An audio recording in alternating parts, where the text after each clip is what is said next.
تحریک انصاف یہ کہہ رہی ہے کہ آپ کے ساتھ غالباً کوئی انڈرسٹینڈنگ ہو گئی ہے، خیبر پختونخوا میں آپ کے ساتھ مل کے وہ حکومت بنائیں گے. کیا آپ لوگوں کو کانفیڈنس میں لے لیا گیا ہے؟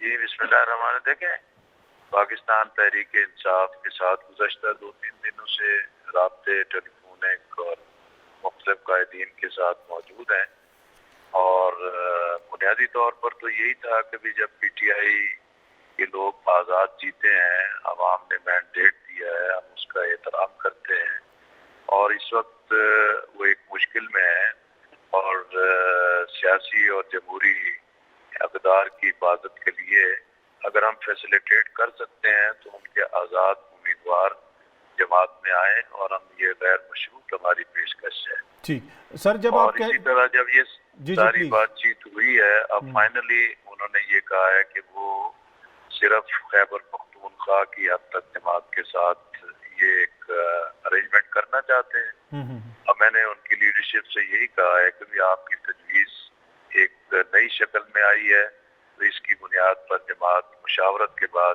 انہیں آگاہ کر دے گی. ٹھیک ہے. اچھا سر، پہلے کیا وفاق کے لیے بھی بات ہو رہی تھی اور صرف خیبر پختونخوا کے لیے بات نہیں ہو رہی تھی؟ جو کنسیپٹ تو پہلے یہی تھا کہ پی ٹی آئی اور جماعت کے درمیان اس طریقے سے ایک چیز طے پا جائے، اور تاکہ یہ جو ایک صورتحال موجود ہے تو جماعت اسلامی کا پلیٹ فارم کیا استعمال ہو سکتا ہے. تو ہم نے کہا کہ ٹھیک ہے، ہماری سیاست اپنی جگہ، لیکن اس وقت اگر آپ کو کسی ریلیف کی ضرورت ہے ہم فیسیلیٹیٹ کر سکتے ہیں، ہم پوری خوشدلی کے ساتھ اس کو فیسیلیٹیٹ کرنے کو تیار ہیں. اور پیش نظر تو یہی تھا کہ یہ قومی سطح پر ہو، لیکن اب انہوں نے ایک نئی تجویز دی ہے. اب اسی کی بنیاد پر ہم مشاورت کے بعد ان کو آئندہ کچھ دیر بعد آگاہ کر دیں. ٹھیک ہے. ویسے اس میں کوئی آپ کو رکاوٹ نظر آ رہی ہے؟ مجھے پتہ ہے کہ ابھی آپ نے مشاورت کرنی ہے، جماعت کی سطح کے اوپر فیصلہ ہوگا، لیکن آپ کی ذاتی رائے کیا ہے؟ کوئی رکاوٹ اس میں آپ کو نظر آتی ہے صرف صوبے کے لیول پہ؟ میرا خیال ہے جی کہ آپ کے سامنے ہی ہے کہ امیر جماعت اسلامی سراج الحق صاحب ظاہر ہے کہ ایک ڈیزائن دیا ہے، اور ہم نے اپنی شورا کا اجلاس بھی بلایا ہے. انشاءاللہ ساری مشاورت کے عمل کو ہم جلدی مکمل کر لیں. ٹھیک ہے. اچھا سر، جماعت اسلامی کی کوئی خواہش ہوگی کہ ہمارا اسپیکر لایا جائے، ہمارا یہ لایا جائے، یا کوئی مشیر بنائے جائیں کابینہ کے اندر؟ وہ کوئی اس فارمولے پہ بھی آپ نے کوئی بات کی؟ نہیں، ہمارے پیش نظر یہ کوئی سودے بازی نہیں ہے.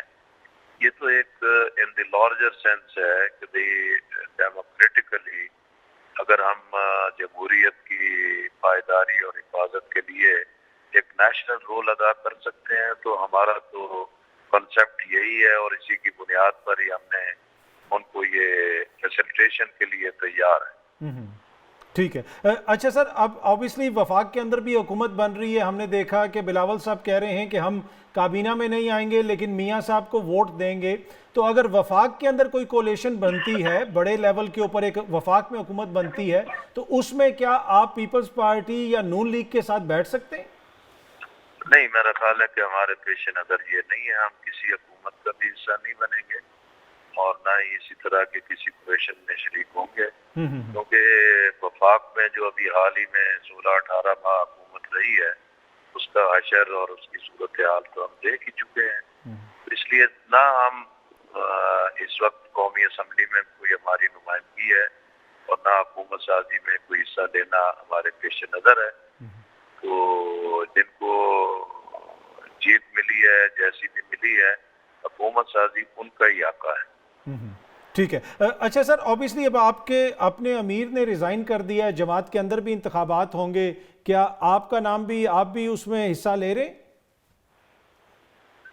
جماعت میں تو کوئی کینڈیڈیچر نہیں ہوتی، اور نہ ہی ہماری کوئی ایسی خواہش ہے. باقی ظاہر ہے جماعت ایک دستور کے مطابق کام کرتی ہے، اور جماعت اسلامی کی امارت کا جو مدت ہے وہ 5 سال مکمل ہو رہے ہیں، اور دستور کے مطابق امارت جماعت کے انتخاب کا پروسیس جاری ہے، اور امید ہے انشاءاللہ مارچ کے آخر تک وہ مکمل ہو جائے گا، اور اپریل میں نئے امیر اپنے منصب کا حلف اٹھائیں گے. ٹھیک ہے. اچھا سر، کراچی میں آپ کی جماعت نے بڑا ووکلی جو انتخابات ہوئے ہیں ان کے اوپر اعتراضات کیے ہیں کہ وہاں پہ بڑے پیمانے پہ دھاندلی ہوئی ہے، تو اوور آل آپ لوگوں کا ان انتخابات کے حوالے سے کیا موقف ہے؟ یہ کس حد تک اس میں دھاندلی ہوئی، کچھ مخصوص جگہوں پہ کچھ مشکلات ہوئیں، یا آپ اس سارے عمل کو مشکوک سمجھتے ہیں؟ اب یہ تو بالکل ایک دیوار پر لکھا ہے اور سب اس بات کو جان رہے ہیں کہ بھی انتخاب تو ہو گیا، یہ آئین جمہوریت کی ایک فتح اور ضرورت تھی، لیکن پولنگ ڈے کے اختتام کے بعد سے جو مسلسل نتائج آ رہے ہیں وہ متنازع بھی ہیں، مشکوک بھی ہیں اور ان پر اعتراضات بھی موجود ہیں۔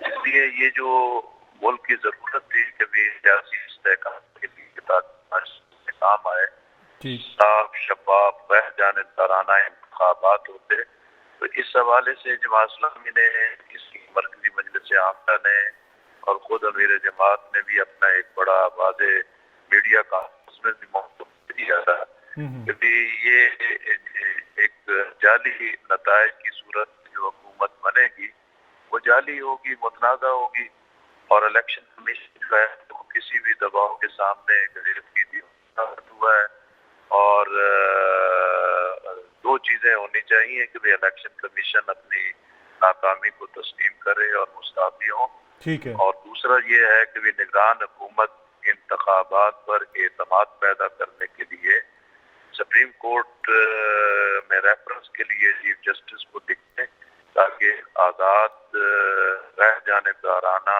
عدالتی کمیشن بنے جو فیکٹ فائنڈنگ کرے، اور جتنے بھی اعتراضات ہیں وہ پوری قوم کے سامنے آئے کہ بھی عملاً الیکشن کے ساتھ ہوا کیا ہے۔ ٹھیک ہے۔ اچھا سر، بریفلی اگر آخر میں آپ بتا سکیں کہ کیا آپ خود بھی سپریم کورٹ جا سکتے ہیں؟ جماعت یہ فیصلہ کر سکتی ہے کہ اس معاملے کو لے کے جایا جائے؟ نہیں، ہمارے پیش نظر ایسا نہیں ہے۔ اگر ٹھیک ہے۔